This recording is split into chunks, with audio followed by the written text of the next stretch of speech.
sure that it's going to be absolutely no shock that I'm going to be starting off with a BB cream.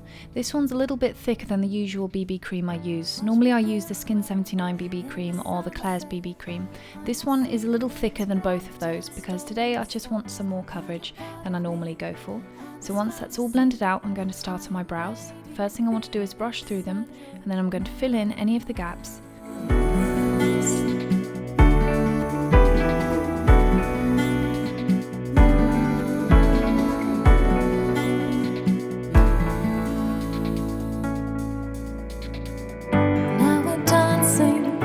After that, I'm going to contour just underneath the cheekbones, and you want to blend that out. Never ever ever leave it so that there's a sharp line. That doesn't look good. If you're not sure, just keep blending until you can barely see it, and I'm going to do that underneath the cheekbones and underneath the jawline.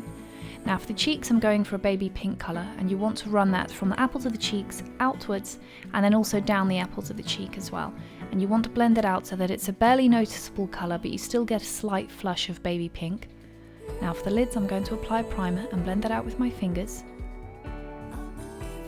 Before I do anything else, I'm going to be adding this really beautiful sparkly shimmer all over my neck. And the idea of this look is I wanted to make everything else look like it was covered in ice and quite cold. But then around the eyes, we're going to see this flush of colour, so that it's going to try and embody the whole idea of hope. Even though everything else looks pretty grim and cold and dull, there's still that tiny little pop of colour, so that's the whole idea behind this look.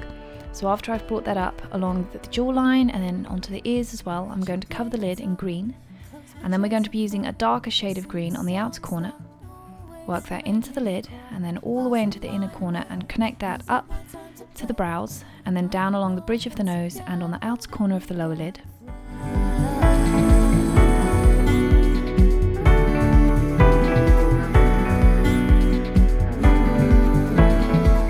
Of the lid, I'm going to be using a gold cream from my Flash palette dupe, and that's going to go right down the centre of both lids, and then you're also going to bring that onto the inner corner and try and bring that along the lower lid as well.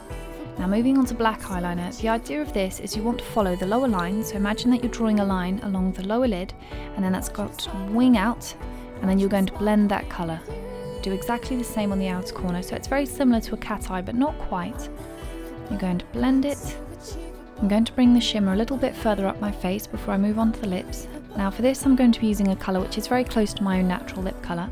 And once that's blended out, especially around the edges because we don't want any harsh lines on this one, I'm going to be using a darker red lip pencil just down the centre of the lips and then blending it out so that there's a gradient. After this, we're going to be getting a little rhinestone crazy. I'm going to be using two variations, one which is a mixture of green and blue, and this is going to go in a C shape around the eye and then wing out a tiny bit before I'm going to be adding the more icy looking gems. And this one is also going to be a variation in size, so you're going to use some medium sized ones, some small ones and then some really small ones. Finish off with some really small individual lashes on the lower lid, some larger lashes on the upper lid, and then that's it, you're done. So achievable, unbelievable.